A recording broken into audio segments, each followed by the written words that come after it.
Jadi sebenarnya nih harusnya tidak jadi kasus nih gitu. Kalau memang benar landasannya bahwa perbuatan itu direkam misalnya, itu untuk kepentingan diri sendiri, bukan untuk konsumsi publik atau diviralkan atau dihebohkan di tengah-tengah masyarakat. Dan seharusnya orang yang merekam perbuatan seperti itu harusnya sudah menyadari sejak awal nantinya akan bocor misalnya gitu, seperti itu. Entah dirinya lalai atau saat dirinya sudah tidak dalam satu ikatan rasa cinta atau kasih sayang bisa aja dibocorkan. Sebenarnya harus berpikir seperti itu. Nah sekarang kenyataan di tengah masyarakat kita sudah tahu adanya perbuatan seperti itu, bahkan sekarang sudah diambil tindakan oleh pihak kepolisian. Karena sudah menyangkut masalah hukum, hendaknya yang melakukan perbuatan itu siapapun juga harusnya juga harus taat hukum sebagai warga negara Republik Indonesia. Tidak boleh kita merasa bahwa kita tidak bertanggung jawab karena kita tidak mentransmisikan, misalnya seperti itu, nggak boleh. Karena faktanya terjadi ada di tengah-tengah masyarakat, diketahui banyak orang, berarti ada yang mentransmisikan. Terlepas itu sah atau tidak, ya diizinkan atau tidak, ternyata ada pada di pihak lain kan. Kalau tadinya itu perbuatan berdua, kenapa ini ada di pihak lain? Kemudian pihak lain mentransmisikan kepada publik. Nah ini udah merupakan tindak pidana akhirnya, walaupun harus perlu proses dari pihak kepolisian untuk melakukan penyelidikan. Pertama penyidikan, begitu penyelidikan sudah memenuhi unsur-unsurnya baru masuk ke penyidikan. Kalau sudah ke penyidikan, tentu alat-alat bukti akan digunakan, ya, akan dicari, dan bahkan keterangan para pihak yang tersangka nantinya yang melakukan perbuatan seperti itu. Kemudian masih ada lagi, jika penyidik merasa kurang kuat, dia akan minta pendapat ahli dari beberapa ahli nih. Ya, nanti bagaimana tergantung pada penyidiknya. Nah dari perbuatan seperti itu semuanya, itu orang harus taat hukum, harus ngerti. Karena misalnya dipanggil penyidik kan hanya ingin mendapatkan keterangan. Apa yang dilihat, apa yang didengar, apa yang diketahui atau dialami sendiri. Tidak boleh dari orang lain. Itu yang dicari atau yang ingin didapatkan dari pihak penyelidik. Di tingkat penyidikan juga tidak jauh berbeda seperti itu. Keterangan saksi-saksi itu apa yang dia lihat, dia dengar, dan dia alami sendiri, bukan dari orang lain. Setelah itu baru dari orang-orang yang ditetapkan sebagai tersangka nantinya setelah gelar perkara. Ya tersangka, menurut tersangka apa keterangannya, pengakuannya. Nah itu harus dijelaskan semua secara gamblang, secara detail dan terinci apa yang dilakukan, apa yang dialami, apa yang diperbuat, apa kejadiannya.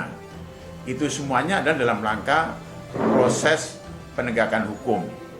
Jadi apapun juga risikonya, kalau sudah terjadi seperti ini harus tetap bertanggung jawab. Itu untuk kesadaran hukum bagi masyarakat lainnya agar tidak melakukan hal seperti contoh yang ditanyakan tadi. Sebenarnya proses penyidikan ini kan panjang ya. Tidak yang cukup dari keterangan para saksi juga. Tentu juga ingin keterangan dari tersangkanya seperti apa, benar atau tidak. Juga penyidik apakah sudah minta keterangan ahli, seperti apa yang dilakukan itu melanggar kesusilaan atau tidak. Itu perlu, jangan sampai nanti mentah saat di proses persidangan kalau sampai naik ke persidangan. Ini semuanya untuk meyakinkan penyidik dalam pengumpulan semua alat bukti sehingga dijalankan. Kemudian apakah ini karena alasan salah satu pihak yang belum datang terus ditanya? Tidak semudah itu. Pihak penyidik tidak akan mudah melakukan penahanan kalau tersangkanya kooperatif, terus taat pada hukum. Terlebih ancaman hukumannya misalnya di bawah 5 tahun, jadi tidak mudah untuk dilakukan penahanan, tidak harus dilakukan penahanan, intinya seperti itu. Kecuali mempersulit jalannya pemeriksaan, mempersulit penegakan hukum yang harus dilakukan oleh pihak kepolisian sebagai penyidik. Nah ini penyidik kepolisian punya hak diskresi untuk melakukan penahanan. Misalnya dipanggil 2 kali nggak datang juga tanpa ada alasan. Polisi sebagai penyidik boleh melakukan tindakan penangkapan. Jadi tindakan penangkapan kepada orang yang telah diundang atau dipanggil tidak mau datang 2 kali misalnya. Itu boleh melakukan itu. Atau juga bisa sebagai tersangka dipanggil 2 kali, tidak datang, tidak memberikan alasan karena sakit atau karena alasan apa misalnya. Itu polisi boleh menangkap dan setelah memeriksa memang unsur pidananya ada, pemeriksaan belum selesai dan dikhawatirkan dia akan melarikan diri atau akan menghilangkan barang bukti, boleh punya diskresi untuk menahannya seperti itu. Jadi tidak setiap kasus harus dilakukan penahanan. Sepengetahuan saya seperti itu dalam prakteknya. Cuma saya sebagai advokat menghimbau supaya masyarakat jika ada permasalahan hukum supaya taat hukum. Kenapa? Kalau cepat datang memberikan keterangan kan sudah selesai. Tidak mempersulit penyidik, dan tugas-tugas penyidik kan tidak hanya kasus ini aja, masih banyak kasus-kasus lainnya. Dan kita sebagai orang yang diperiksa, itu begitu kita hadir, selesai, lepas sudah. Nggak menjadi beban pemikiran lagi dalam kehidupan sehari, mestinya begitu gitu. Tapi masing-masing orang kan punya pendapat sendiri atau mungkin punya strategi sendiri, kita belum tahu. Tapi mau punya seperti apa strateginya, penyidik itu banyak cara-caranya karena memang penyidik sudah mengikuti pendidikan serse dan proses penyidikan sama ilmu penyelidikan dan penyidikan itu udah khatam gitu tuh. Udah tahu tuh. Untuk bertanya aja satu pertanyaan yang ingin dicari itu bisa dengan 6 atau 7 pertanyaan. Itu penyidik itu sudah, itu mesti hukumnya dilakukan seperti itu gitu. Seperti itu. Jadi nggak boleh main-main, mau berdalih seperti apa begitu di hadapan penyidik akan diuji, akan ditanya secara intensif. Yang hanya ingin mencari satu kata-kata misalnya membenarkan atau mengiyakan atau melakukan ini atau tidak, itu ada 7 pertanyaan yang bisa berkembang lebih jauh lagi. Itu seperti itu. Jadi orang jangan berasumsi gampang, nanti aja, tidak gitu. Jangan sampai dianggap kita mempersulit. Sayangnya seperti itu aja. Kita harus tertib hukum karena kita hidup di negara hukum seperti itu. Paling tidak itu pasal 27 ayat 1 yaitu Undang-Undang ITE ya, Informasi dan Transaksi Elektronik. Itu kalau mentransmisikan atau menyebarkan ya atau memposting bahasanya tuh hal-hal yang bertentangan dengan kesusilaan itu di situ. Ancaman hukumannya bisa 4 tahun ya. Ya harusnya kalau nggak ada mentransmisikan dia nggak apa-apa. Tapi karena ditransmisikan dan dia berbuat seperti itu, mohon maaf dari sisi hukumnya, kan ada unsur kesengajaan gitu. Berbuat seperti itu, direkam misalnya nih, saya nggak tahu kejadian seperti apa ya, misalnya direkam. Saat merekam, harusnya dia mengetahui dong, ini bisa aja suatu saat bocor atau diketahui orang dan sebagainya. Dan akibatnya dia kan udah bisa tahu gitu loh. Terlepas orang yang mentransmisikan itu secara menhukum ngambil atau bagaimana terserah, tapi harusnya seperti itu. Yang harusnya tidak menjadi apa-apa malah sekarang menjadi tindak pidana, itu sangat disayangkan seperti itu.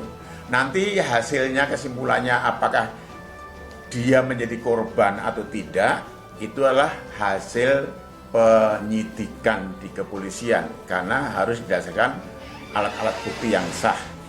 Minimal harus ada 2 alat bukti. Jika kurang yakin 2 alat bukti, masih bisa ditambah keterangan ahli dan pengakuan daripada tersangka juga sebagai alat bukti juga, serta petunjuk juga bisa. Jadi masih banyak hal yang tidak bisa disimpulkan begitu saja saat kita tidak melakukan penyidikan. Ya kita hanya garis besarnya aja lah, luarnya aja kira-kira seperti. Tapi sebenarnya justru proses penyidikan inilah untuk bisa menemukan perbuatannya, apakah yang bersangkutan itu hanya korban saja atau tidak. Itu harus cepat ngikutin panggilan-panggilan dari kepolisian itu, jelaskan sebenarnya.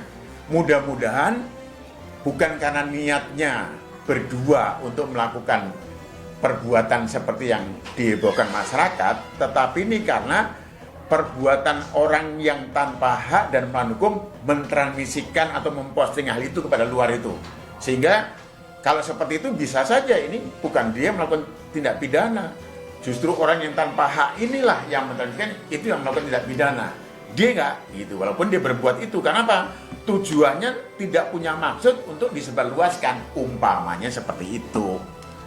Itu. Tapi kan harus nanti penyidik juga nanya ahli juga, apakah benar dia ngomong seperti ini, berdua berbuat seperti ini, dia nggak bermaksud terus ditransmisikan oleh orang lain ini, dia ada unsur kesengajaan atau ada nggak tindak pidana kesusilaannya, tidak, nanti tergantung ahlinya seperti itu gitu. Misalnya jadikan tersangka juga punya hak untuk membela diri. Nah, toh nanti hakim juga yang akan memutus kalau misalnya di tingkat penyidikan dijadikan sampai P21. Jika tidak, bisa juga yang bersangkutan ini nanti membawa saksi yang meringankan, juga menghadapkan ahli supaya diperiksa oleh pihak penyidik bahwa perbuatannya dia berdua seperti itu sebenarnya nggak ada unsur melakukan kejahatan elektronik misalnya atau kejahatan kesusilaan. Karena apa? Dia nggak mentransmisikan keluar kecuali orang yang tanpa hak tadi ini, misalnya seperti itu. Itu boleh. Misalnya jadi tersangka pun dia mendatangkan saksi yang meringankan berapa, minimal 2, 3 atau 4 orang, mendatangkan ahli 2 atau 3 bisa gitu, sehingga nanti di tingkat penyidikan nggak terbukti adanya unsur tindak pidana kesusilaan yang ditransmisikan melalui elektronik seperti itu. Untuk penahanan kembali lagi saya kemukakan itu hak diskresi daripada penyidik. Selama yang bersangkutan sebagai tersangka ini kooperatif, ya, setiap diminta keterangannya hadir, memenuhi dan menerangkan yang sebenarnya yang terjadi. Kemudian juga dijelaskan tidak ada niat, ya, tidak ada niat untuk memberitahukan apa yang dilakukan itu kepada publik, kan bukan suatu pornografi, gitu. Kalau kita berbuat misalnya dengan istri kita atau dengan kekasih kita, kemudian kita rekam untuk kepentingan pribadi kan sebenarnya nggak apa-apa. Tapi kan saat merekam itu kita harus menyadari, oh ini bisa aja suatu saat bocor nih, atau saat kita ribut ini bisa juga jadi masalah nih. Macam-macam lah kan, kita suka lupa pencet atau hal yang lain juga. Ini kan menyadari saat merekam itu. Nah ini tinggal bisa dibuktikan nggak saat tingkat penyidikan. Kemudian misalnya 2 orang yang disangka melakukan tindak pornografi ini, bisa nggak dia mendatangkan ahli bahwa perbuatan itu tidak punya niat untuk melakukan tindakan pornografi, karena dia tidak pernah berbuat yang lain kecuali berbuat itu aja, tidak menyebarkan misalnya atau memberitahukan kepada lain misalnya. Itu nanti penyidik yang bisa menilai saat itu. Gitu. Jadi tidak semudah yang kita komentar di luaran ya, dari sisi hukum itu. Bisa saja itu kalau pornografi kan tinggi ancaman hukumannya. Kalau dalam ITE kan di bawah 5 tahun ya. Tapi kan semuanya tergantung kepada pihak penyidik, hak diskresi penyidik lah. Misalnya sekarang ada yang hal yang sifatnya undang-undang ITE bisa diselesaikan dengan permintaan maaf ya, atau yang merugikan orang lain dengan kesepakatan perdamaian dan sebagainya. Ini tergantung daripada nanti apa yang ditemukan bukti-bukti oleh penyidik, apakah ini perbuatannya itu benar-benar melanggar ketentuan yang disangkakan atau tidak, itu. Yang menyebarkan dong, hukumannya lebih besar dari menyebarkan. Kenapa? Dia tanpa hak. Perbuatan 2 orang saat bercinta misalnya, tahu-tahu orang lain yang tidak punya hak, misalnya nyuri-nyuri atau justru nyuri rekaman dan sebagainya, terus mentransmisikan, ya dia tanpa hak, misalnya itu. Kira-kira itu lebih berat, tanpa hak melawan hukum mentransmisikan perbuatan bercintanya sepasang ya, sepasang muda-mudi atau orang tua gitu, seperti itu kayak gitu. Nggak berhak ditransmisikan, dia lebih berat ancamannya. Kira-kira berapa tahun? Tergantung alat buktinya nanti ancamannya seperti apa gitu aja. Alat buktinya kalau jatuhkan hukumannya itu. Itu minimal 4 tahun ya? Ya, minimal. Maksimal? Bisa lebih tinggi lagi nanti. Ya. Oke. Ya.